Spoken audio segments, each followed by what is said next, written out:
In a crystal shop, our protagonist, Shawn, was admiring all the new stones that had just arrived at the store, his eyes nearly popping out of his head from how mesmerized he was by their shapes and the way they sparkled in the sunlight. The shop owner liked his enthusiasm, so he showed him around and introduced him to the different types of crystals he had. But just then, the university bell rang. The shop owner told him to run quickly so he wouldn't miss his lectures and that he could come back later to continue looking around at his own pace. So he ran off, and on his way, he told us that he couldn't even remember when he first started loving crystals this much. Every time he looked at one, he felt like there was a mysterious world hidden inside, different from the one he lived in. If he stared long enough, he felt like he'd be pulled into that world and live an adventure beyond imagination. If only something like that could happen. At the end of the day, he went home to his mother, and they had dinner together. He told her about what he had seen at the crystal shop, mentioning a particular crystal that, just by looking at it, made one feel as if it contained hidden worlds and secrets. His mother told him that the crystal he saw must have been quartz. He was surprised she knew and told her that it was only natural since she was an archaeologist. He then asked her when she would be going back to work, and she said she still needed another year or two. She then asked him if he was excited for the weekend. He told her he absolutely was, and that he couldn't wait for his father's birthday since, for once, he was finally making time to celebrate with them at home. He added that no matter what happened or how busy his father was, he would go himself to bring him home. The week passed, and on the day off, he sent his father a message, reminding him about his birthday and telling him they would start the celebration at 7 p.m. so he wouldn't be late like every other time. But when the clock struck 7 o'clock, his father still hadn't arrived and wasn't answering their calls. His mother told him they could start the celebration and eat while waiting for his father to arrive, but he told her that he had promised her he would bring his father back no matter what. So he got up, left the house, and ran to his father's workplace to bring him home. At that time, his father, Professor Henja, was extremely busy with his research and didn't have time to answer his son's calls. But strangely, at that very moment, we saw a boy named Emilio. From his clothing and surroundings, he seemed to be from a different era or world. He was holding a dagger and sneaking into a palace. When he reached the king's chamber, he raised his dagger to strike, only to be caught by the king, who had woken up just in time. Incidentally, the king was also his uncle. The king told him he was a coward for choosing to kill him in his sleep, and that if he had any shred of courage left, he would have come and fought him to reclaim his father's throne. Emilio told him not to mention his father's name and then pulled out a long, powerful weapon from his chest. The king also drew his weapon and they fought. But from the very first strike, the king overpowered Emilio and ordered his guards to throw him in prison. While in his cell, Emilio recalled his painful memories from childhood, how he once believed that the current king, Zians, loved him and had raised him after his father, the former king, passed away. But one day, by sheer coincidence, he overheard the palace staff talking and learned the truth. Zians was actually his father's enemy and had been the one who killed him. The shocking revelation shattered Emilio, but he kept it buried inside, training tirelessly as he grew, preparing himself to one day take revenge and reclaim his rightful throne. Meanwhile, Shawn had reached his father's company and entered his office, only to find it empty. But something caught his eye, a blue crystal unlike any he had ever seen. His curiosity got the better of him, and he picked it up. The moment he did, a bright blue light shone from it, opening a portal to an entirely different place. The crystal then entered his chest, and he vanished. The real surprise came when the portal opened in Emilio's world, and Shawn emerged from it, looking around in confusion, not understanding anything. Emilio bombarded him with questions, not leaving him alone for a second, repeatedly asking who he was, how he got there, and whether he was from the surface. But Shawn kept telling him that he had no idea and didn't understand anything. Emilio, growing frustrated, told him to hide before the guards found him if he didn't want this to be the end of him. But the guards suddenly appeared, and Shawn, terrified, felt like it was all over. Luckily, his fear triggered something inside him, and a weapon materialized from his chest. He instinctively grabbed it and defeated the guards with a single strike, so powerful that it caused the entire place to collapse. The upside was that the prison holding Emilio was also destroyed, so he grabbed Shawn, and they escaped. At that moment, Professor Henja was in his office, shocked to find that the crystal was missing. His wife called, asking about their son Shawn, who was supposed to be with him at the office but still hadn't returned. His father stood there in shock, hoping that what he was thinking hadn't actually happened. Meanwhile, Emilio and Shawn continued running from the palace. But then, one of the king's guards appeared. Shawn was terrified at the sight of him since he looked more like a beast than a human. But there was no time to be afraid. The two of them had to fight. However, the guard was too strong and managed to knock them into the water. Emilio quickly grabbed Shawn and led him into a hidden underground passage. Shawn asked him the name of the place they were in, and Emilio told him it was called Andora. They climbed out of the passage, where a girl immediately ran over to check on Prince Emilio. She anxiously asked him who the person with him was. Emilio told her his name was Shawn, and that he was from the surface. At that moment, Shawn also started bombarding Emilio with questions, asking how he could be both a prince and a prisoner, what kind of world this was, and insisting that he had to answer all his questions because, without him, he wouldn't have escaped from prison. Emilio, completely fed up, told him that he would have escaped on his own just fine and that, if anything, it was because of him that he ended up breaking out of the palace. The two of them started arguing, until the girl stopped them, telling them to cut it out for now. She introduced herself to Shawn, saying her name was Alicia and that the small pet with her was called Flarian. After that, Shawn tried to find a way to leave, but he couldn't, as even his phone had no signal. At that time, the king was searching for Emilio. He spoke to the guard who had knocked Emilio into the river and his group, ordering them to track down the boy who had helped him escape. Meanwhile, Emilio and Alicia continued on their way, with Shawn constantly asking where they were headed, but Emilio completely ignored him, refusing to talk. Alicia decided to help and told him they were going to Pascal. He asked who Pascal was, and she explained that Pascal was the one who had raised and trained Emilio. He was also a great scholar with a small research center in his home. Suddenly, a massive beast with a crystal horn appeared before them. Emilio immediately drew his weapon, blocking the creature's attack. Alicia ordered Flarian to go and assist Emilio quickly. In an instant, the small, adorable creature transformed into a massive and ferocious beast, taking down the monster. Shawn was relieved, but just then, another creature appeared. The moment Shawn saw it, he panicked, and his weapon emerged. He grabbed it, and with a single strike, he defeated the beast, shattering its crystal horn. Emilio was stunned by the weapon's power, but the moment Pascal appeared before them, he forgot all about it and started talking to him instead. The moment Pascal saw Shawn, he immediately recognized that he was from the surface just by his mannerisms. However, he was extremely puzzled by the weapon that emerged from his chest. When they arrived at Pascal's home and sat down, Shawn noticed a vast collection of crystals and began examining them, only for Emilio to keep yelling at him not to touch anything. They started arguing again, and Alicia told Pascal that they had been at each other's throats like this since the moment they met. Pascal reassured her not to worry, saying the two of them would become great friends eventually. Later, they all sat down to eat, but Shawn found the food unappetizing. The people here ate strange things, but since he was starving, he had no choice but to eat with them. Afterward, he asked Pascal if there was any way he could return to his world. Pascal asked him how he had arrived in the first place. Shawn explained that he had been heading to his father's office when he found a crystal there, and the moment he touched it, it transported him to their world. Pascal told him he understood everything now. He cleared the table and placed a map in front of him, pointing to the location of Endora. Shawn was shocked when he saw it. It was underground. Endora was vastly different from the surface because its light came from a massive moon-like crystal that absorbed light from the northern pole and reflected it back onto them. Shawn quickly grew bored of the explanation and asked again how he could return to the surface, as they called it. Pascal told him that a long time ago, before he was even born, their world had been able to connect with the surface through the city of Babylon. Endora had a counterpart city, Babel, that allowed travel between the two worlds. But some time ago, Babel was destroyed, and the current king had been trying to repair it. However, he was facing some issues, and unless they were resolved, there would be no way to reconnect with the surface or send him back. Shawn told them it wasn't a problem. He would go to Babel himself and stay there until it was fixed. Alicia told him that Babel was extremely far away from them now, but he insisted that he missed his father and mother too much and would do whatever it took to return to his world. At that moment, Pascal warned them that the royal guards had surrounded the house from all sides. They all tensed up, unsure of what to do. Pascal then remembered the airship he had built and left unused, saving it for a time of need. He quickly got them all on board and took off, flying away from the house. As they soared through the air, Pascal told Shawn that he had helped build Babel, and he was also the reason why the king was struggling to repair it. There was a small secret he had never told anyone, and it would slow them down until they could manage to fix it. But Shawn was thrilled at that moment because there was still hope that it could be repaired. He immediately asked Pascal to take them to Babel right away. However, Pascal told him they were heading to the hideout he had prepared instead. The argument between them dragged on for a while until Emilio, fed up, turned to Shawn and told him to shut up completely. In the end, Pascal had the final say and led them to his hideout. But the moment they arrived, they found it was just a massive hole. Alicia looked at him in disbelief and asked how this place was supposed to protect them from the king's guards. Pascal told her to wait and not be so quick to judge. And indeed, the moment they climbed down the hole, they discovered a vast underground space. They kept walking, but every time Shawn walked ahead, Emilio sped up to get in front of him. So, Shawn also sped up, and Alicia was baffled by how childishly they were acting. After that, everyone settled in and took a short rest. But Pascal pulled Emilio aside and asked him how he had met Shawn. Emilio told him that when he was in prison, a mysterious portal suddenly appeared and Shawn emerged from it. But through that portal, he caught a glimpse of a strange world he had never seen before. He asked Pascal if what he had seen was the world above the surface. Pascal confirmed that it was. Meanwhile, Shawn and Alicia were talking, with Shawn saying that their world was incredibly strange. He had never read about it before, but he used to enjoy reading books about the Earth's interior. He added that if his world ever discovered Andora, it would be a groundbreaking discovery for them. Meanwhile, Emilio and Pascal continued their conversation. Pascal told Emilio that the surface and Andora must never establish contact with each other. The ancient texts had warned them multiple times about interacting with the surface dwellers. They had to be cautious. However, not too long ago, some people from the surface started coming underground, believing they would find a vast land full of riches they could exploit. In a very short time, Babel was built, making contact with the surface incredibly easy. But then, out of nowhere, it was destroyed. The king had been trying to rebuild it and was in constant communication with the research facility to track its progress. That was why Pascal left the facility. He refused to continue working on the city because he disagreed with the king's vision. He had even altered parts of its design so they wouldn't be able to repair it. But now, he was planning to send Shawn back and then destroy it completely to sever all connections for good. He told Emilio that he was willing to help him with whatever he wanted to do. Emilio, confused, asked what exactly he meant by helping him. Pascal replied that he would assist him with the very reason he had snuck into the king's palace that night and ended up in prison. Then he walked away. At that moment, Emilio recalled his childhood, when he first learned the truth about the king. From then on, instead of playing with toys, he trained with a sword every day. He remembered Pascal coming to him and telling him that he was responsible for his training. Pascal had taken him to the laboratory, and they had spent a lot of time together, with Pascal teaching him many things. But one day, Pascal had gone to the king and warned him that restoring Babel would bring disaster upon Endora. But the king refused to listen, dismissed him, and banished him from the palace. Because of this, Pascal was separated from Emilio, and the king caused Emilio to lose most of the people he loved. Afterward, Emilio returned to the hideout, and Pascal told them they needed to gather some supplies since they would be staying there for a while. He said he would go to the nearby village to get them, and that if anything happened, they should meet him there. He disguised himself so no one from the palace would recognize him. Alicia also said she would go fetch some water and return shortly. At that moment, Emilio turned to Shawn and asked if he wanted to return to his world. Shawn told him that, of course, he did. Emilio then told him that he would help him return if he helped him eliminate the king. Shawn immediately refused, saying he could never help with something like that. Emilio then told him that if the king wasn't killed, he wouldn't be able to return to his world at all. Shawn believed him and realized he had no other choice, so he told him he was in. Emilio told him to get ready because once everyone was asleep that night, they would sneak out before anyone woke up. And so, when night fell and everyone had gone to sleep, Emilio took Shawn, and the two of them escaped together. They climbed to the top of a hill, where Emilio stood, observing the camps below. Shawn stood beside him, not understanding anything but simply going along with it. But suddenly, they were ambushed from behind by a group of people who threatened them, demanding to know exactly what they were doing there. Emilio told them that he was the Prince of Andora and had come to speak with their leader. One of them spoke up and asked why exactly he wanted to speak with the leader. Emilio told him that he needed his help to defeat the king. So, they took him to meet their leader, and Emilio told him that while he was in the palace, he had heard about the Ignatus group. He knew that they were rebels who despised the king and wanted to overthrow him. That was why he had come to them now, to get their help in eliminating the king. Their leader was surprised and asked why he would do such a thing to the king, who had practically raised him like a father. Emilio became furious and told him that the king meant nothing to him and was not his father. The leader then asked what would happen after the king was dead, what exactly Emilio planned to do. Emilio thought for a moment and then said that he wanted nothing else. All he wanted was to see the king dead. The leader grabbed him and called him a fool and a failure for having no goal beyond revenge. The members of the Ignatius group began urging their leader to get rid of Emilio and Shawn since they had seen their faces and knew their location, making them a threat. But the leader stopped them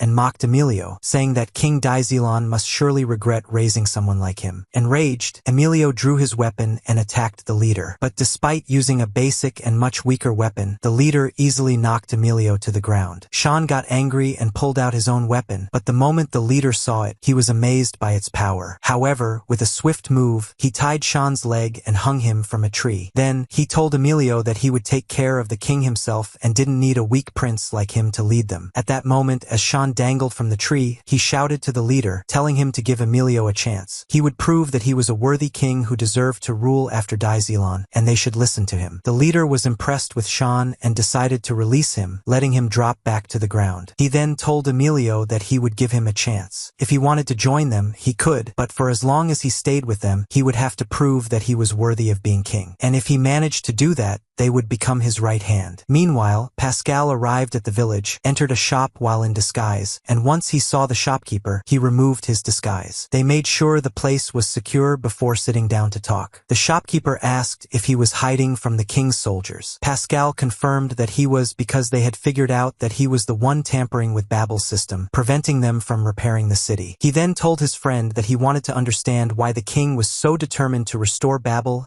and reunite the surface with Andora, despite all the warnings that it would bring disaster. Meanwhile, Emilio and Shawn were taken to the rebel camp, where everyone worked together. Their first assigned task was doing laundry with the rest of the group. While there, Shawn met someone named Elogia. While washing clothes, Elogia slipped and fell into the water. The group quickly rescued him, and as soon as he got up, they asked him what he had seen. Shawn was confused and asked what they meant. They explained that every time Elogia came close to death, he could see the future. Elogia then told them that he had seen Shawn in a strange world unlike anything he had ever seen before, one that resembled the surface. Shawn was thrilled because this was proof that he would return home. But what worried Elogia was that in the vision, Shawn had been standing there, completely shocked. However, he chose not to tell him that part to avoid scaring him. Meanwhile, when Pascal returned to the hideout, he found Alicia sitting there. She told him that Emilio and Shawn had disappeared. Pascal became worried and told her that they had probably gone to Babel on their own. So, he and Alicia boarded his airship and took off to search for them before they could reach the city. Meanwhile, after finishing the laundry and hanging it up, Shawn and Emilio started arguing again. Emilio kept giving Shawn orders, but Shawn hated being bossed around. When they started exchanging insults, Shawn told Emilio that it wasn't surprising coming from someone who wanted to kill his own father. At that moment, Emilio lost his temper and punched him. Their leader and the rest of the group stood watching from above, commenting that it wouldn't be long before they both got tired and stopped fighting. After finishing their fight, both Emilio and Shawn were exhausted and collapsed on the ground. The leader then ordered the group to wake them up. They all gathered for a meeting, and the leader told them that they needed to win over the northern people because they all despised the king for exiling them and making them outcasts in Endora. But even that wouldn't be enough, so they discussed who else they could recruit to their side. However, they realized that everyone hated them. No one liked them or wanted to join their group, and on top of that, they had no idea how large the king's army was, making it impossible to plan on outnumbering them. But since Emilio had once been a prince in the palace, he told them that the king's army numbered around 80,000 soldiers. The group was stunned by the number, saying there was no way they could gather a force larger than that. But the leader had a different idea. He told them that they needed to recruit the Zoo clan. At that moment, everyone, including Emilio, was shocked. Emilio told them that the Zoo clan was the last group they should be thinking about because they were allied with the king, and half of them were in the royal army. He then told Shawn that the lion that had attacked them earlier had belonged to the Zoo clan. Shawn commented that they were incredibly strong and that it would be difficult to recruit them. But the leader told them that not all of the Zoo clan supported the king. For a long time, their clan had been oppressed, and if they could negotiate with them, they might convince them that once the king was overthrown, their suffering would finally end. He then told Louis, one of their members, to prepare in case he needed her to negotiate with them. Meanwhile, Shawn's only goal was to reach the city of Babel and return return to his world. So, he told the leader that if he wanted to predict the king's next move, he was certain that he would head to Babel. This was information the leader didn't know, so he thanked Shawn for it. After the meeting ended, Emilio thought to himself that if the leader successfully allied with the powerful Zoo clan, he would no longer need Shawn and could get rid of him. At the same time, Shawn was entirely focused on steering the rebellion toward Babel so that when he got there, he could find a way back to his world and rid himself of Emilio's orders and control. Later, Louis approached them and told them to get inside the wagon so they could receive a vaccine against mosquito bites. In Andora, if a mosquito absorbed someone's blood, they would die instantly. Shawn quickly entered with Emilio, and while inside, he asked Louis about the Zoo clan, wanting to learn more about them. Louis told him that, coincidentally, she was half Zoozian. She explained that long ago, the people of Andreas were the ones who had oppressed the Zoo clan. This had caused major conflicts between the people and the clan, which was why they were persecuted. Shawn then asked if the leader knew much about the Zoo clan. She told him a little about the leader's past, explaining that when he was young, he had befriended someone from the Zoo clan. They had been very close and had grown up together. But one day, while they were walking, they saw a Zoozian being tortured. His friend tried to intervene, but the people beat him severely, attacking the leader as well. He had been powerless to help, and his friend died afterward. That was all she knew about the leader's connection to the Zoo clan. After that, she left, and the leader asked her about Emilio and Shawn. She told him they were still fighting as usual. The leader then said that as long as they kept fighting over time, they would start to get along and eventually become friends. The next day, Emilio went to ask Elogia about his future, but he knew that Elogia could only predict the future when he was close to death. So, he set up a trap to put him in danger, hoping to force a prediction. But Elogia saw through Shawn's trick and punished him instead. He told him that if he could catch the blue Andora bird, he would return to the surface instantly. Of course, there was no such thing as the blue Andora bird. He had only said that to punish him. But Shawn believed it and immediately ran off, searching for the bird. Suddenly, a royal guard from the Zoo clan, along with a group of soldiers, ambushed Shawn. When Emilio learned that Shawn was in danger, he ran as fast as he could to help him. The leader and the rest of the group also rushed to his aid, and together they fought against the king's Zoozian soldiers. But suddenly, Shawn's weapon emitted a bright light and grew larger, making him even stronger. He charged forward alongside Emilio and severely wounded the guard. The guard, now frightened, retreated, and with the group's help, they forced the rest of the king's soldiers to withdraw as well. Emilio and Shawn kept running, both of them terrified, until they were far away from the battle. Once they reached a safe spot, they both burst into laughter. Emilio couldn't believe what had happened with Shawn's weapon, and for a moment, they were both happy. But suddenly, they came face to face with Pascal and Alicia. Alicia was furious, yelling at them, demanding to know how they could just leave her behind and run off. Pascal started explaining how he had managed to reach them so quickly, but no one was paying attention. Alicia kept scolding them until the leader's group arrived. Shawn became worried that the group might harm Pascal and Alicia since they had discovered their hideout, but the group didn't seem to care. They told Shawn and Emilio that they were leaving and that they should catch up later. Shawn quickly followed them to avoid getting lost, and Alicia ran after him so he wouldn't be alone. Pascal and Emilio followed as well, but Emilio looked visibly upset. After that, the leader told them where they would be setting up camp. Alicia and Shawn went with the group, while Pascal sat with Emilio to the side and asked him why he wanted to kill the king who had raised him. Emilio told him that the king was the one who had killed his real father. Pascal then asked him how he knew for sure that this was true. Emilio admitted that he had no proof, but that was what he had heard. Pascal was surprised and pointed out that he was doing all this based on something that might not even be true. Emilio insisted that the king must have done it because he was greedy for power. Pascal told him that even if the king had been power-hungry, and even if he was truly responsible for his father's death, they didn't know the full reason behind his actions. But Emilio refused to believe anything good could ever be said about the king. Finally, Pascal, fed up, told Emilio that he needed to go speak with the king himself and learn the truth about what had really happened. Meanwhile, the rest of the group followed the leader to a restaurant in the village where they were temporarily staying. The group told the leader that there were no royal guards in the village, making it a safe place for them for now. One of them asked the leader what they were going to do about Shawn and Emilio. The leader said that Shawn and Emilio had proven to be useful. During the last battle, he had noticed their strength, and they might come in handy later. As for their other companions, they weren't that important. At that moment, moment, they heard shouting outside, only to find that it was Shawn arguing with the restaurant owner, who was refusing to let him in. The leader intervened and convinced the owner to let him enter. Shawn then told them that he was fed up with staying around because Pascal and Emilio were constantly fighting. Alicia was taking out all her anger on him, and all he wanted was to get to Babel and return to his world. The leader pulled out a map and pointed to Babel's location, showing him how far away it was. He told Shawn that it would take them a long time to get there because they would have to cross many dangerous territories filled with deadly people. Shawn felt a little discouraged. He then walked over to Emilio and told him that now that he was done being scolded by Pascal, he should come with him because the group had probably finished setting up the tents and they could get some rest. Emilio agreed and went with him, but when they arrived, they were surprised to see Pascal, who had previously called the group a bunch of savages, now standing with them and looking completely comfortable. He was enjoying himself because they were the only ones who truly appreciated his scientific inventions. Meanwhile, Louis had approached Alicia and introduced herself. Since Alicia was the only girl in the group, she was excited to finally have another female member with her. Emilio was still upset with Pascal and was about to say something to start another argument when Felix, who had grown tired of all their fighting, grabbed both Shawn and Emilio, pulled them away from the group, and told them to come with him to scout the area together. Pascal then used a device he had brought with him. The readings on the device indicated that the Royal Laboratory was getting close to solving Babel's problem, which was not a reassuring sign. After some time, Emilio and the group arrived at the city of Andreas, which was separated from Babel by only a sea that they just had to cross. But before doing so, the leader told them that they would first stop by an island where the Zoo clan lived to negotiate with them. After that, they would head to Babel. At that moment, Shawn was extremely excited, not just because he was finally going to babble, but also because the atmosphere around him was beautiful and completely different. They all booked rooms at a hotel, and Shawn and Emilio were assigned the same room. When Pascal and Alicia saw how excited Shawn was, they told him that he should explore the city and go shopping because he would really enjoy it. Besides, they all needed to buy warm clothes since the island's weather was freezing and too harsh to survive in their current outfits. Alicia told Emilio to go with Shawn so they could both shop in the city. But Emilio refused, saying that there was no way he would go with Shawn. Shawn immediately responded that he also had no intention of going with him, and the two of them started arguing again. Alicia, fed up, got frustrated and told them to stop because she was going shopping, and both of them would be coming with her. Emilio finally agreed, and the three of them went shopping in the city. Shawn was thrilled. While exploring, they ran into the leader and Elogia. Seeing how excited Shawn was, they laughed at him and suggested a few things he could do in the city to have even more fun. Shawn took their advice, and their outing was led by Alicia, who covered all the expenses since neither of them had any money. As they walked through the city, a young boy suddenly stole Emilio's dagger. Emilio immediately ran after him, with Shawn and Alicia following close behind. When they finally caught up, Emilio grabbed the boy and told him that stealing was wrong and that he shouldn't do it. But Alicia noticed that the boy had younger siblings watching from a distance. She took the boy and his siblings and gave them food, while Shawn played with them for a while. Alicia then told Emilio that Shawn was truly kind-hearted. After they finished playing with the children, they noticed that night was falling. They gathered their things and started heading back to the hotel. But on the way, Emilio suddenly spotted an arrow flying toward them. He quickly pushed Shawn and Alicia aside just before they could get hit. Suddenly, a young girl appeared before them, a metal collar around her neck. The only thing she kept saying was, "Kill the prince." Shawn, Emilio, and Alicia prepared to fight her, but she kept firing countless explosive arrows. It turned out that her weapon was just like the ones Shawn and Emilio had, but both of them were completely shocked to find that they couldn't even get close to her. She was incredibly strong. She fired an arrow near Shawn, and the explosion knocked him to the ground, leaving him unable to get up. But just in time, Elogia and the leader arrived. The leader attacked the girl and restrained her, forcing her to stop. Elogia explained that this type of child was the most dangerous kind of assassin. They started as abandoned street kids, but when someone noticed that they possessed powerful weapons, they were captured and sold to the wealthy. But before being sold, all of their emotions were erased, turning them into programmable killers who followed orders without question. The leader then broke the metal collar around the girl's neck. She immediately snapped out of her trance. He reassured her, explaining what had happened, and told her that he wouldn't abandon her. Instead, she would join them on their journey. The girl agreed and went with him. He took her to the hotel and introduced her to the rest of the group, telling them that her name was Misha. Everyone welcomed her warmly. Meanwhile, Pascal spoke with Emilio and told him that he had to return to the royal palace because there were some things in the laboratory that he needed to complete his research. But after that, he would catch up with them right away and wouldn't take long. The next day, they all stood together together and said their goodbyes. After Pascal left, the group continued on their journey. They boarded a ship that could barely be called seaworthy, and Shawn was completely baffled as to how this ship was supposed to carry them or even move 2 steps. But Alicia told him to stay optimistic and gave him a push to get on board. They set sail, and Felix and Misha immediately started arguing. Both of them kept showing off their powerful weapons, especially Felix. Everyone was surprised that Felix was making such a big deal out of it, especially since Misha turned out to be stronger than him. Even she admitted it. Meanwhile, Emilio went to speak with the leader, feeling nauseous from seasickness. He asked him how he planned to tame the Zuzian. The leader told him that he wasn't going to tame them because they weren't animals. He was going to talk to them and convince them. Emilio argued that the Zuzians had killed so many of their allies and that he doubted they would even let them speak. But the leader told him that not all of them were the same, and many of them were just like them. He was completely confident in his words. Besides, the Zuzians' island was isolated, a place where they had been exiled to keep them away from the world. Entering and leaving was incredibly difficult, almost like a prison created by nature itself. Emilio then asked how they were supposed to reach it if it was practically a prison. The leader told him that it would definitely be difficult for a spoiled prince like him. But before Emilio could respond, his nausea got worse, and he walked away without a word. That night, a violent storm struck, and the ship was completely unstable. Both Emilio and Shawn were terrified, constantly slipping and nearly falling off the ship, with different members of the group saving them each time. By morning, they finally reached the island, but the ship barely made it, arriving in a wrecked state. Elogia told the leader that the ship was now unusable, and that if they didn't reach an agreement with the Zuzians, this would be the end of their journey. At that moment, the Zuzians appeared, but before the leader could even open his mouth to speak, they restrained all of them and lined them up in front of the Zuzian leader, Gerado. They asked him why he had come to their island. The leader told them that he needed their strength to overthrow the king. Gerado then asked what he could offer in return for that. The leader told him freedom and dignity. He promised that once the king was gone, they would be free. But Gerado scoffed at him, saying he would never believe a promise made by an Andreas. Shawn then asked Elogia why the Zuzians seemed to resent the Andreas so much. Elogia explained that, long ago, the Andreas had used the Zuzian strength for labor. Those who became exhausted or fell ill were exiled to this island. That was why they hated the Andreas so much, because they had been treated as little more than slaves. Gerado then told the leader that if he was willing to offer his own life in exchange for the war they were about to start, he would join them and help overthrow the king, but only under the leadership of someone other than him. The leader thought for a moment and then agreed, saying he was willing to do anything to ensure the war happened. But the moment Gerado ordered one of his soldiers to execute the leader, Louis intervened and saved him. The rest of the group also stepped forward, offering their own lives in exchange for the leaders. Seeing this, Gerado pulled the leader aside to speak with him. At that moment, the leader told Gerado that he had no intention of waging a war where people would die just to remove the king. His plan was to gather a force so large and powerful that they would be able to overthrow the king or negotiate with him without bloodshed. Gerado was greatly convinced by the leader's words. He realized that he was different from any other Andreas he had ever met and agreed to join them. Meanwhile, another faction of Zuzians who were still loyal to the royal army had been raising a bird train to carry messages. When they received news from the bird that Gerado had joined the leader, one of them suggested that they should deal with this situation themselves, without informing the king. After the leader finished his discussions with the Zuzians and they agreed to his terms, they continued their journey north. Gerado provided them with a massive ship, one that was 100 times better than the one they had arrived in, to ensure they reached the north safely. He told the leader that if anything happened, he should contact him immediately. He then handed him a small object that, when held, would summon the Endora bird, which would serve as their means of communication and deliver their messages. After saying their farewells to the Zuzians, they boarded the ship and sailed north. When they arrived, the leader met with some of his allies there. They told him that they had gathered a large number of people from the north who were willing to join his revolution. With that, there was a high possibility that they could remove the king without the need for war. A wave of hope and optimism spread among them. However, Emilio remained determined to kill the king himself. When Shawn saw how fixated Emilio was on this, he became curious about why he hated the king so much. He went up to him and asked directly, but Emilio dismissed him, saying there was no reason for him to explain. But Shawn kept pestering him until Emilio finally got tired of it and decided to tell him. He explained that the king was the one who had killed his real father. On top of that, after he had grown close to Pascal and found someone who filled the void in his life, the king banished Pascal, leaving him alone once again. Revenge Revenge was the only thing on his mind. He then asked Shawn what he would do if he were in his place. Shawn told him that if someone had killed his father, his only thought would be revenge. But the one thing that could stop him was his mother, because he wouldn't want to hurt her, nor would he want to become a killer in her eyes and end up in prison, leaving her behind. Just like he had his mother as a reason not to act on vengeance, Emilio had Pascal and Alicia. Before they could continue their conversation, the group called for them to keep moving. They climbed a snowy mountain, and as they did, Shawn noticed enormous footprints. When he asked whose they were, the leader told him they belonged to a dragon. Shawn was terrified. As Elogia approached to reassure him, he suddenly fell into a deep pit. Meanwhile, Pascal had arrived at the royal palace. He entered his old office to retrieve some books, but there, he encountered a young scientist who was shocked to see him. The scientist was a huge admirer of Pascal and eagerly spoke with him. During their conversation, he revealed that he was the one who had solved Babel's issue and had informed his superior, who then relayed the information to the king. Now, they were all heading toward Babel. Back with the group, after Elogia fell into the pit, they quickly rushed to rescue him. Once they confirmed he was safe, they continued walking through the pit. But suddenly, they were attacked by a massive dragon. They tried to flee in the opposite direction, only to find another dragon blocking their path. They were completely surrounded. Alicia was terrified, but then Flareon transformed into a dragon himself, causing the massive dragon to stop its attack. When he returned to Alicia and she touched him, she was shocked to hear him speak. Strangely, only she, Shawn, and Emilio could hear him. Flareon told her that he was the soul of her late father, placed within him so that he could always be with her. Alicia asked him how her father had died. He explained that he had been a hunter. One day, while battling monsters, his powerful weapon grew stronger, something that only happened when its wielder's fear and sense of danger increased. But in exchange, the weapon drained an immense amount of energy and life force from its user. Over time, he became greedy, obsessed with making his weapon stronger and stronger, until it ultimately cost him his life. However, he reassured her that he would always stay by her side. After that, Flareon returned to his normal form, and the dragons that had been attacking them stopped. Not only that, but they even began assisting them. Seeing the opportunity, the leader had everyone ride the dragons so they could reach their destination much faster. But the dragons could only take them close to Babel, as they couldn't go any further due to their fear of the hunters. So, the group set up a fire and gathered around it to figure out their next move. At that moment, Elogia suddenly collapsed, unconscious. When he woke up, he told them he had seen the future, looking extremely distressed. They asked him what exactly he had seen, and he told them he saw Endora being destroyed, with all of the crystal's energy completely gone. But surprisingly, none of them seemed particularly worried or afraid of witnessing the end of their world. At the same time, the king was on his way to Babel. He stopped to camp briefly, and the head of the laboratory approached him, telling him that they would finally be able to fix the city's issue as soon as they arrived. However, he was still curious about why the king was so insistent and in such a rush to repair Babel. But the king refused to answer and dismissed him. At that moment, the Zuzian warrior who had attacked Shawn, named Abela, arrived with his group. They informed the king about the leader and Emilio and that they had allied with the Zuzian leader. However, the king quickly noticed that Abela was injured, realizing that he had disobeyed orders and engaged in a fight with Emilio. He reminded Abela that his only task had been to observe Emilio, not to fight him. He warned him that if this happened again, the consequences would not be favorable. Abela and his group left, frustrated and resentful toward the king, questioning why they were still serving him at all. They also overheard some royal guards speaking badly about the Zuzians, calling them monsters. Meanwhile, Pascal was still in the library, searching for any book that contained information about Babel. But to his surprise, there wasn't a single useful one. This was highly unusual, meaning that the king had likely gotten rid of every book that could provide answers. Pascal realized that the only way to get the answer he was looking for was from the king himself. He needed to ask him why he wanted to open Babel so badly. At that moment, the young scientist who had solved Babel's problem approached him and told him that he had activated a device he had invented some time ago. It would analyze Andora's energy, and the results would be available by tomorrow. Meanwhile, Emilio and Shawn slept in the same tent. Taking advantage of the moment, Shawn told Emilio before he fell asleep that he needed to think carefully about killing the king. It wasn't right to take revenge by killing someone. The next morning, Emilio and Shawn woke up to find Alicia telling them that other kingdoms had agreed to join their revolution. This meant they would become incredibly incredibly strong, and their uprising could succeed without war. But Emilio still told them that even if that was the case, he would kill the king anyway. Shawn, frustrated, told him that his hatred would lead him to the same fate as Alicia's father. His weapon would absorb all the energy from his hatred, and he would die. Emilio became furious and shouted that Shawn didn't understand anything. He told him that he would leave soon and return to his world, so he had no right to interfere with what he planned to do. Angry, Shawn attacked him, hitting him to snap him out of it. Meanwhile, Pascal received the energy analysis results and was shocked to find that Andora's energy levels were critically low. The young scientist also surprised him by showing him old energy reports. Pascal discovered that Andora's energy levels had only started declining after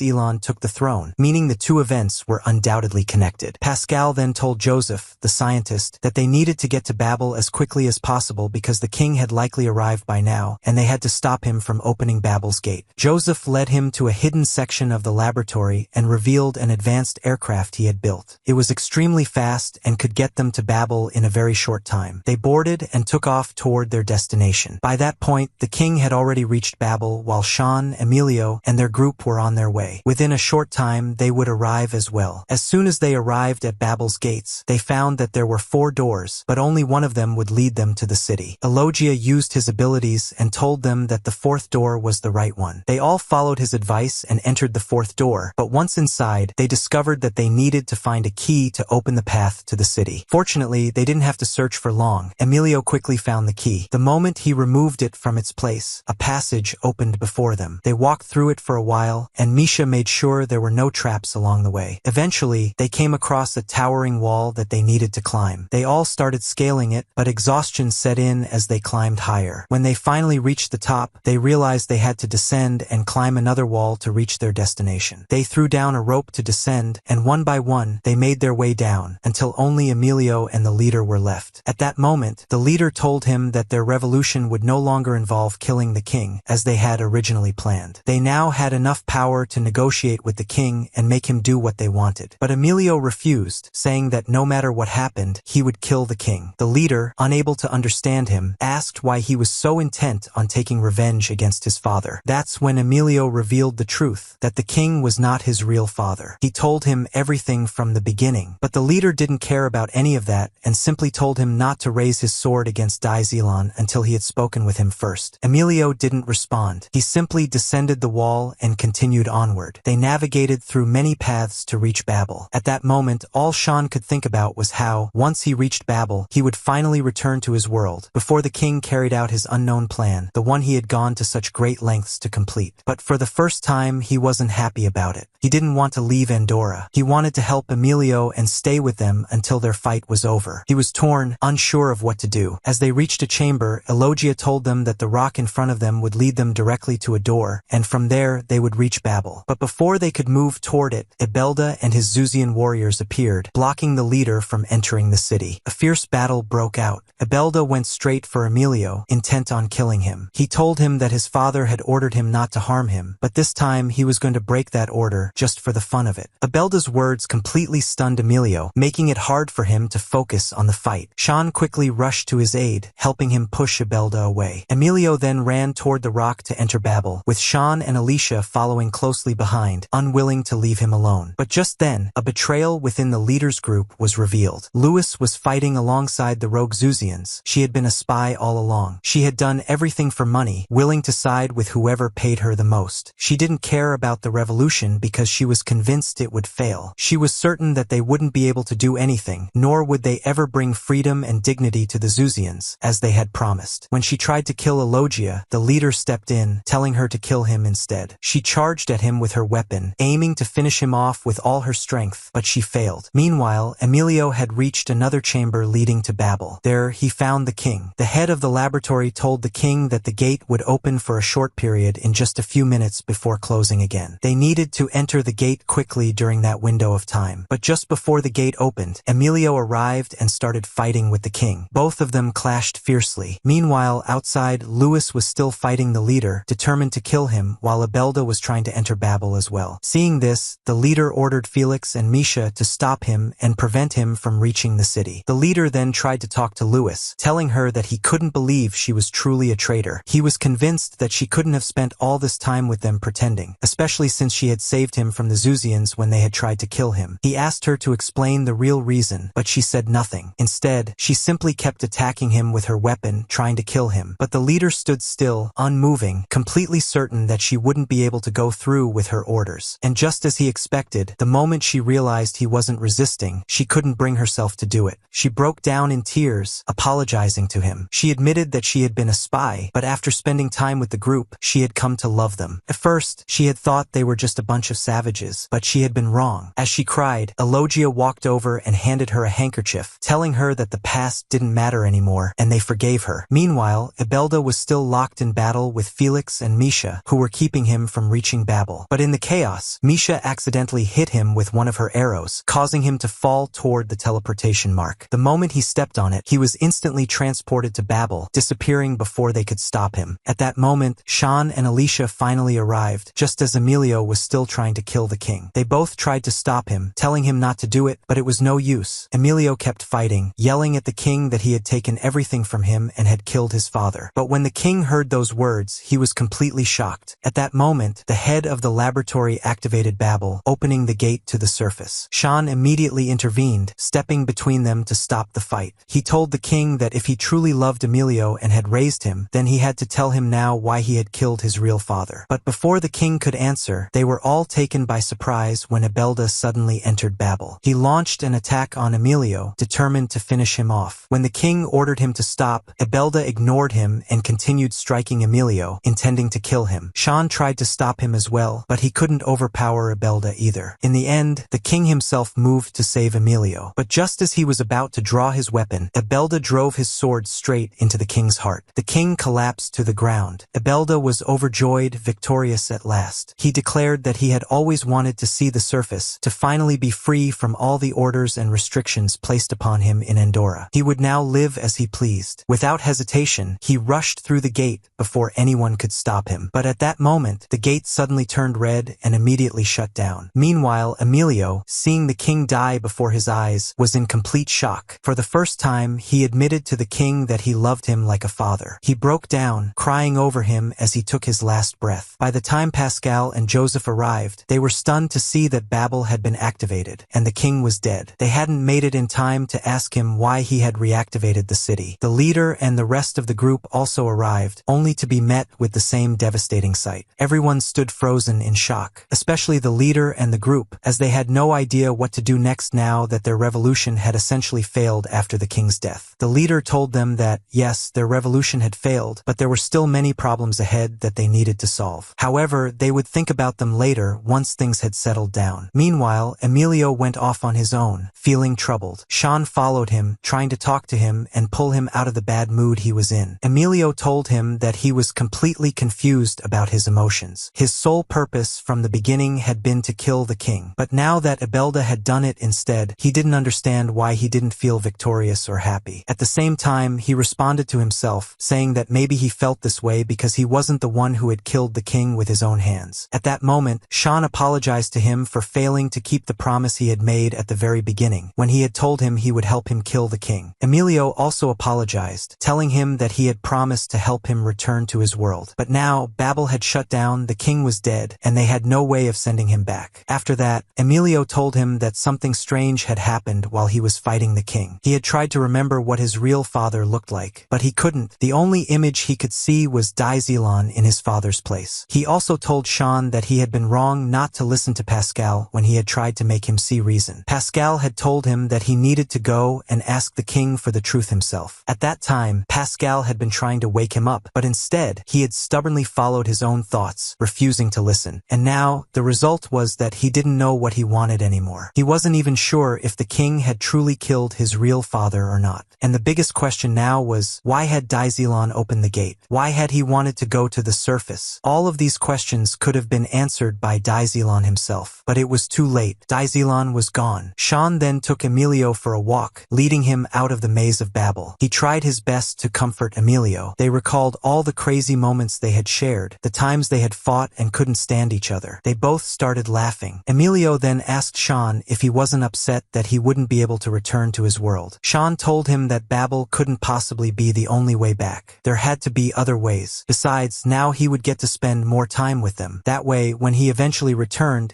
he would have something to tell his family, or maybe even write a book about it and become famous. Either way, he was winning. At that moment, Alicia arrived, urging them to hurry up and leave the maze because they had already taken too long. But Shawn didn't seem to care. He wasn't upset at all about not returning. Instead, he started playing around, swinging on the rope they were using to climb down the maze wall. He made Emilio copy him, and the three of them burst into laughter. But before they left, they all waited for Pascal to finish investigating what had happened and figure out the reason why the gate had shut down. However, Joseph, the young scientist with him, couldn't find any answers. They still had no idea what had caused the issue. Even when they tried to reactivate the gate, it wouldn't work. At that moment, Shawn and Alicia arrived and spoke with Pascal. Pascal apologized to Shawn for failing to send him back to his world. But Shawn didn't mind and instead asked Pascal about Emilio and how he could lift his spirits. Pascal told him that Emilio needed something to distract him so that he wouldn't dwell too much on everything that had happened. Meanwhile, Emilio was speaking with the leader, telling him that the reason he had come here was now gone, and the revolution had failed as well. "So, what do we do now?" he asked. The leader told him that, yes, the revolution had failed, but the main goal they had wanted to achieve was only just beginning. Now that the king was dead, Endora would experience chaos like never before in its history. They needed to take control of it. The coming days would be extremely difficult, and they had to prepare for them. They would leave immediately and return to Andora as soon as Pascal was finished. After that, the leader left and Shawn went to Emilio. He pulled out his weapon and told Emilio to spar with him. But Emilio wasn't in the mood and told Shawn to train on his own. Shawn, however, kept pestering him and provoking him until Emilio finally drew his weapon as well. The two of them fought until they were both exhausted. Eventually, Emilio got fed up and landed the finishing blow on Shawn, knocking him to the ground and winning the fight. But when Shawn saw that Emilio was still sulking, he told him that he was a very gloomy prince and that he looked terrible with that frown on his face. He told him that he couldn't stay like this forever and needed to think about what his next goal should be. For the first time, Emilio actually thought about Shawn's words and realized he was right. He needed to find a new purpose to strive for. Meanwhile, Louis went to the leader because the Andora bird, which the Zuzian leader had created for communication, had brought her a message. It told her that the Zuzians' island was now under siege and that they needed help. Louis asked to rejoin the group so she could help them, but no one was willing to trust her, except for Elogia and the leader. They told Louis that she was one of them and that they would always trust her. However, Felix and Misha warned her that they would be keeping an eye on her in case she tried anything. At that moment, Emilio approached the leader as well and told him that his new goal was to officially join their group and become one of them, helping them with whatever they needed to accomplish. The entire group welcomed Emilio warmly, telling him that from the very beginning, they had always felt like he was one of them. Shawn, excited, said that if Emilio was joining, then he wanted to join too. But they all told him that he was useless and wouldn't be of any help. Still, they agreed to let him stay with them until he found a way to return to his world. At the very least,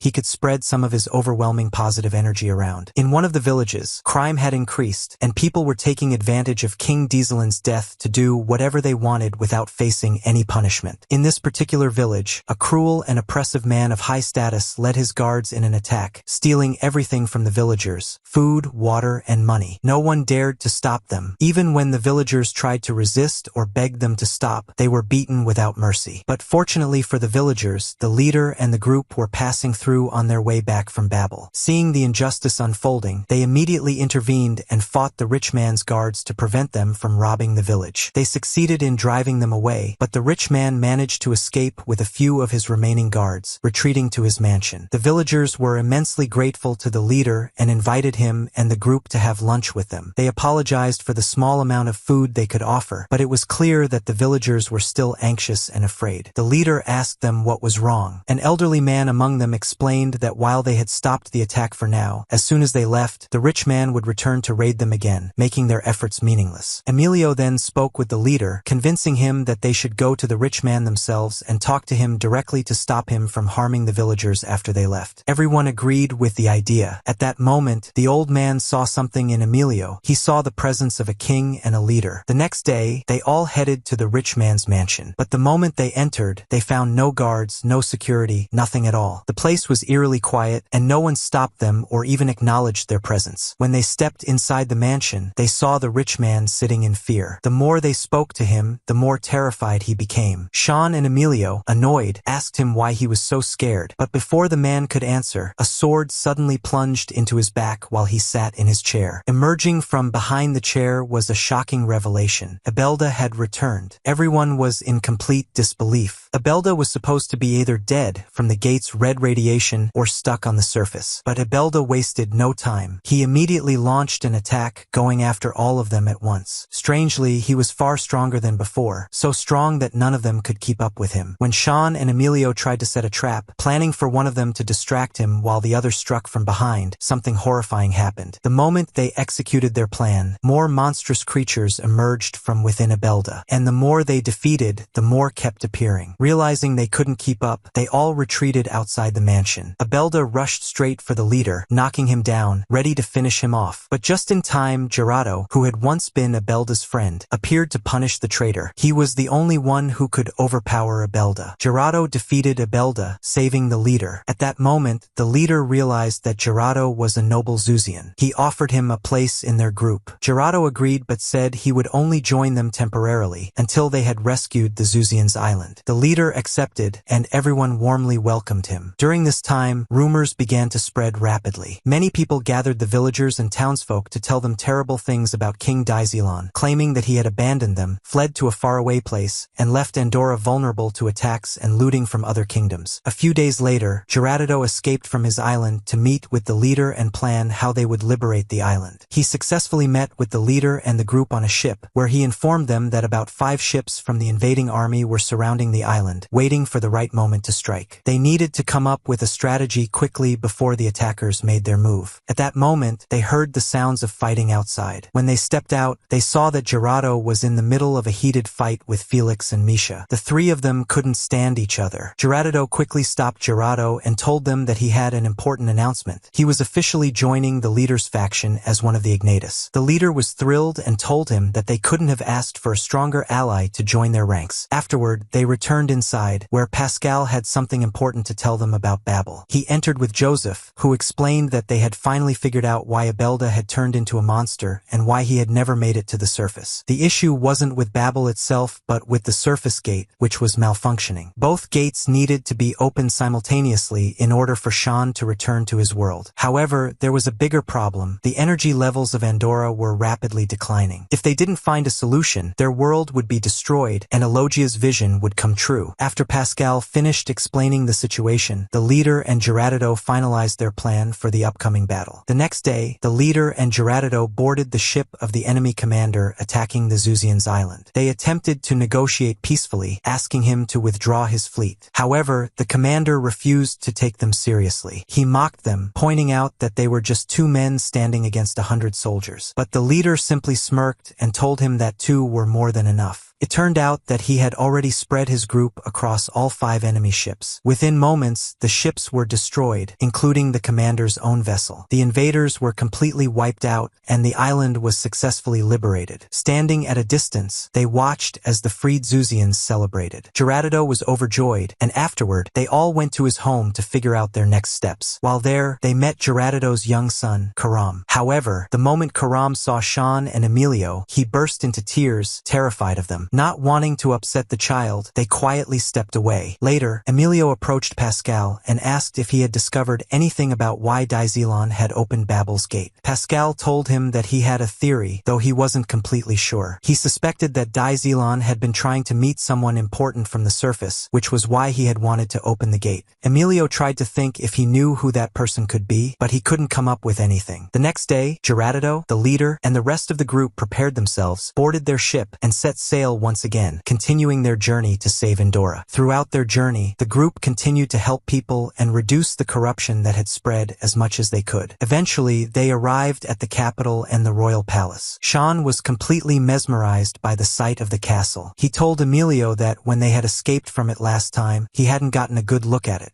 If he had, he wouldn't have run away at all. Inside the palace, the moment people heard that Emilio had arrived, they couldn't believe it. All the servants and guards rushed toward him. The 2 maids who had raised him were overjoyed to see him alive, and Aaron, the commander of the royal guards, was equally relieved. He hugged Emilio but then immediately asked about the large group of people he had brought with him. Emilio told him that they were his friends, people he had gained during his journey. As they all entered the palace, Emilio found himself flooded with memories of his his childhood. However, they had barely been there for 5 minutes before Aaron and the guards got into a conflict with Felix and Misha, as they didn't trust them. When Emilio intervened to ask what was going on, Aaron told him that Misha and Felix had been walking around the palace suspiciously. Emilio assured him that they were his friends and that he had nothing to worry about. They wouldn't cause any harm to the palace. Still, Aaron remained wary and requested that Emilio keep them from getting too comfortable. Meanwhile, Pascal and Joseph were thrilled to return to their laboratory. But the moment they arrived, they were shocked to find books and equipment scattered all over the floor. No one had valued the knowledge stored in those books. Soon after, Roni arrived, the man who had once been Pascal's teacher. Together, Roni, Joseph, and Pascal formed an unstoppable trio of scientists. As for Emilio, he wandered the palace, feeling deeply saddened. When he reached Dieselin's throne, memories of the king came rushing back, making him feel even worse. The leader approached him and subtly hinted that the throne needed someone like him to take it after the king. Emilio understood what he was implying but admitted that, during his journey, he had realized how little he actually knew about the country he lived in. He was afraid that he wasn't worthy of such responsibility. That night, the palace guards gathered under Aaron's command after discovering that monsters had appeared in the nearby forest. However, the guards were terrified. They whispered among themselves that they should flee, as fighting the monsters would be meaningless. After all, there was no king anymore, and destruction was inevitable. At the very least, they could save their own lives now. Aaron was stunned by their words. He reminded them that they had a duty to defend their capital, even if it meant dying in the process. At that moment, the leader and his group stepped forward, telling Aaron and the guards to step aside. They would handle the monsters themselves. It turned out that the creatures attacking them were the same monsters that had once belonged to Abela. And not only that, Abela himself had returned. He had somehow survived. It was as if he had 7 lives. Now, he had come for revenge. A fierce battle broke out, but the group found themselves overwhelmed, struggling to fight both the monsters and Abela at the same time. Seeing their struggle, Aaron and the leader decided to work together. The guards joined the battle, fighting alongside them. Meanwhile, Shawn, Emilio, and Gerado took on Abela directly. Together, they managed to strike a critical blow, destroying one of Abela's eyes. Realizing he was at a disadvantage, Abela retreated along with his monsters before they could finish him off. Gerado wasn't convinced that Abela was truly gone, so he asked the leader for permission to go after him and finish him off. However, the leader warned him that Abela was extremely dangerous and that he wouldn't be able to handle him alone. To ensure his safety, the leader sent Felix and Misha to accompany him. Even then, Emilio felt that it still wasn't enough, so he assigned a group of royal guards to go with him. Without wasting any time, they set off in search of Abela. Meanwhile, at the laboratory, Pascal discovered that the declining energy levels had started to severely impact Endora. The land was suffering from drought, and agriculture was deteriorating, making it an even greater problem for the leader, who felt helpless in the face of the growing crisis. At the same time, Emilio took Shawn to the palace dungeon, telling him that the gate had first opened in this very place. He suggested that if there was any way back, it might be from the same location. However, when Shawn climbed up to a high point in the dungeon, he looked down and saw nothing. The pit below was deep and covered in darkness, making it impossible to see anything. Curious, Emilio climbed up as well to get a better look, but as soon as he stepped forward, his foot slipped. Shawn tried to grab him, but instead, they both lost their balance and fell. Luckily, there was a ledge beneath them, breaking their fall before they could reach the bottom of the pit. Though they were unharmed, the distance between them and the surface was too great to climb back up. With no other option, they decided to descend further down the ledge. As they made their way deeper, they stumbled upon countless skeletons and corpses. It was Emilio's first time seeing such a place, and the eerie silence around them only made it more unsettling. Suddenly, a monstrous Zuzian appeared before them, bound in chains. Emilio cautiously approached and asked who he was and why he was there. The creature introduced himself as Raffel. When he learned that Emilio was the son of the king, he immediately showed him respect. Raffel then recounted his story, revealing that he had once been the right-hand man of King Azam, Emilio's real father. But everything had changed when a certain man arrived. According to Raffel, this man, a stranger from the surface, had met the king and slowly influenced him in ways that would change Endora forever. Shawn immediately asked if the man he was talking about was Dieselan, but Raffel shook his head. It wasn't Dieselan. Raffel explained that years ago, Azam and Dieselan had found an unconscious man from the surface. Once they confirmed he was alive, they took him to the palace, where he began speaking to King Azam about the advanced technology of the surface world. Azam, being highly ambitious and obsessed with power, was immediately drawn to the stranger's words. The man claimed to be a scientist from the surface and began supplying Azam with weapons and advanced tools, proving to him that the power of the surface far surpassed that of Endora. Over time, the king became completely engrossed in the scientist's ideas, refusing to listen to anyone else. One day, the scientist approached Azam with a new proposition. He wanted to extract some of Andora's energy to help solve the problems of the surface, such as wildfires and droughts. If Azam agreed, the people of the surface would revere him, and his name would be remembered in history. Shockingly, Azam agreed without hesitation. Elon and Raffle, however, strongly opposed the idea, warning the king that tampering with Andora's energy would lead to disaster. But Azam refused to listen to them, silencing their protests. Determined to stop whatever was happening, Raffle decided to confront the scientist directly. He suspected the man had ulterior motives, so he threatened him, demanding that he stay away from the king. However, the scientist was cunning. He intentionally wounded himself and called for the guards, making it look as though Raffle had tried to kill him. As a result, Azam was furious and sentenced Raffle to be executed by throwing him into the pit. Luckily, he survived the fall. Shawn, now more curious than ever, asked Raffle if he remembered the scientist's name, but Raffle couldn't recall it. However, as he examined Shawn more closely, something clicked. He noticed that Shawn's appearance was different from everyone else. He looked just like the scientist from the surface. Realizing that Shawn was from the surface, Raffle was suddenly overcome with rage. His fury caused the chains binding him to snap, and he lunged at Shawn with uncontrollable anger. Terrified, Shawn instinctively tried to summon his weapon, but instead of appearing, his crystal reacted on its own. A portal immediately formed, and in an instant, both Shawn and Emilio were transported to the surface. Shawn and Emilio were completely shocked by what had just happened. However, while Shawn quickly became excited and overjoyed, Emilio remained frozen in disbelief. Without wasting any time, Shawn grabbed Emilio and took him to his home. When his mother opened the door, she couldn't believe her eyes. Her son was safe and standing right in front of her. However, she immediately noticed Emilio and asked who he was. Shawn introduced him as his friend, and they both stepped inside. As they sat down, Shawn began telling his mother everything that had happened, from the very beginning to the moment they returned. Surprisingly, his mother wasn't shocked. She explained that she and his father had suspected something like this had happened, especially after the crystal had disappeared. The only thing that had worried them was not knowing when or if Shawn would return. To celebrate his homecoming, they decided to order sushi, and for the first time in what felt like forever, Shawn was finally going to eat normal food again. However, when the food arrived, Emilio was completely stunned. Everything looked bizarre to him: the plates, the food, the house, and even the entire world around him. Shawn reassured him, telling him that the next day, they would visit his father, the scientist who had been working on the crystal, to figure out a way to send him back to Endora. That night, they stayed up late, talking and enjoying themselves. Shawn's mother even showed Emilio pictures of Shawn as a child. One particular photo caught Emilio's attention, but before he could get a good look at it, Shawn quickly snatched it away, embarrassed, saying it was too humiliating. The next day, they headed to Henja company and entered the office. Shawn immediately started explaining everything to his father, telling him that they needed to return Emilio to Endora as soon as possible. His father reassured Emilio, telling him that their research was highly advanced and that it wouldn't take long to send him back. Emilio thanked him, but deep inside, he felt something strange, an unsettling feeling he couldn't quite explain. As they left the company, Emilio suddenly stopped in his tracks, frozen in shock. Shawn called out to him, but Emilio didn't respond. At that moment, his mind was flooded with memories that had once been lost to him. He was trying to recall his childhood, the parts that had always seemed blurry and incomplete. But now, at last, everything became clear. He remembered a young boy being kidnapped from the palace. He remembered the face of his father, King Azam. And then came the biggest shock of all. He remembered the evil man who had once been his father's companion. That man was Henja. But the most earth-shattering revelation came when Emilio pieced everything together. Because when he recalled the kidnapped child's face, he also remembered the photo he had seen at Shawn's house, the one Shawn had quickly hidden from him. It was the same boy. Shawn was the kidnapped child, and the one who had kidnapped him was Henja. Without hesitation, Emilio turned back and stormed into Henja's office. He confronted him with everything he had just remembered, but instead of denying it, Henja didn't even try to argue. Instead,